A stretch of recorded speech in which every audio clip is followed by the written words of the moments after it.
Shri Venkateswara gold తాకట్టులో ఉన్న మీ బంగారాన్ని విడిపించి కొనబడును. నమస్తే సార్. సార్, ఇది సినిమాలో అంత రిస్క్ అవసరం ఉంది సార్. రీసెంట్గా మన తమిళ ఇండస్ట్రీలో రాజు స్టంట్ మాస్టర్ గారు చనిపోయారు.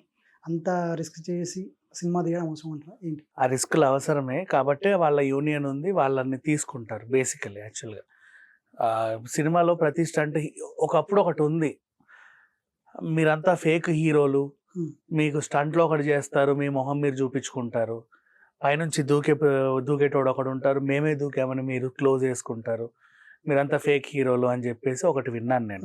యాక్చువల్గా నిజంగా హీరో, ఇప్పుడు హీరో నువ్వు అభిమానిస్తావు, ఆ హీరో 100 సినిమాలు చేయాలన్న కోరిక నీకు ఉంటుంది.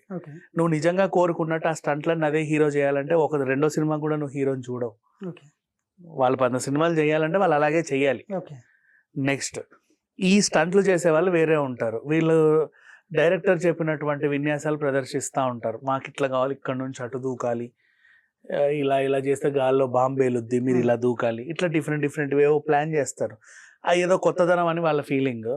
కాకపోతే ఇక్కడ కష్టపడే వాళ్ళు స్టంట్ మాస్టర్లు, అందులోనూ చాలా నిష్ఠాతులైన వాళ్ళనే తెచ్చుకుంటారు. అంటే ఎక్కువ సర్కస్ ఫీట్లు చేసేవాళ్ళు, పెద్ద పెద్ద విన్యాసాలు చేసేవాళ్ళు, వీళ్ళని తెచ్చుకుంటారు. వాళ్ళకి సీన్ ఎక్స్ప్లెయిన్ చేస్తాను, నువ్వు చేయగలవా, ఐ కెన్ డూ, నేను చేయగలను అనే చెప్తారు కాన్ఫిడెంట్గా. కానీ ఇక్కడ ఏంటంటే అలా చేయడం వల్ల ప్రమాదాలు జరగవు వీళ్ళకి, సెల్ఫ్ ప్రమాదాలు. అంటే ఒంట్లో ఆరోగ్యం బాగాలేకుండా కొన్నిసార్లు ప్రమాదాలు జరుగుతాయి.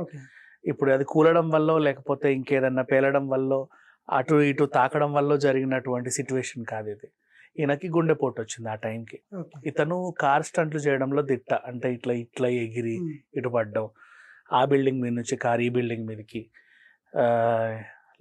ఇంకేదో సినిమా ఏంటది, అల్లు అర్జున్ అండ్ హ్యాపీ మూవీలో నాట్ ఏదో అల్లు అర్జున్ సినిమా, సోను సూద్ది, లోపల నుంచి వస్తాడు, అట్లా కార్ స్టంట్లు బిల్డింగ్ లోపల నుంచి, ఇట్లాంటి డిఫరెంట్ స్టంట్లు చేస్తారు. దాంట్లో వీళ్ళు దిట్ట కాబట్టి వాళ్ళని పెట్టుకుంటారు. కాకపోతే ఏంటంటే ఈయనకి అన్ఎక్స్పెక్టెడ్ గుండెపోటు రావడం వల్ల ఈయన చనిపోయాడు. ఇక్కడ నేను చెప్పదలుచుకుంది ఏంటంటే, లాస్ట్ టైం కూడా చాలా సందర్భాల్లో చెప్పా, రెగ్యులర్గా పనున్న వాళ్ళు, సినిమా వాళ్ళు ఆరోగ్యం మీద దృష్టి చాలా తక్కువ పెడతారు. ఎందుకంటే వీళ్ళకి బయట ప్రపంచం తెలియదు.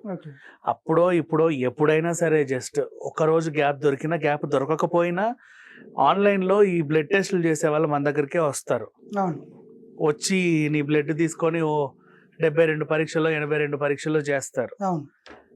ఆ పరీక్షలన్నీ చేసుకొని మీకు తెలిసిన డాక్టర్కి వాట్సాప్ ద్వారా పంపిన, మీ పరిస్థితి కొంచెం గందరగోళంగా ఉందండి, ఈ మందులు వాడండి, ఒకసారి కలవండి అని ఆయన చెప్తాడు.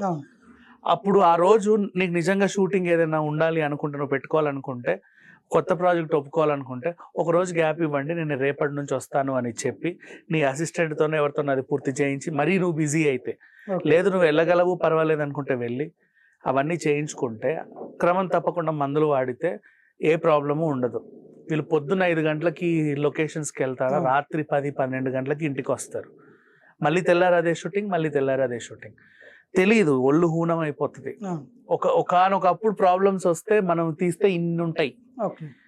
అందుకని ముందు నుంచే చిన్న జాగ్రత్తలు తీసుకుంటే బెటర్. డైట్ అని మెయింటైన్ చేస్తారు, కానీ లోపల ఉన్న వీటిని పట్టించుకోరు. మనిషికి నువ్వు ఎంత డైట్ తీసుకున్నా ప్రాపర్ నిద్ర అవసరమే. నువ్వు బోల్డ్ అని స్టంట్లు చేసేవాడివైతే నీకు ఆ రెస్ట్ కూడా అవసరమే. మజిల్ రిలాక్సేషన్ కానీ ఆ రెస్ట్, ఇవన్నీ కూడా అవసరమే.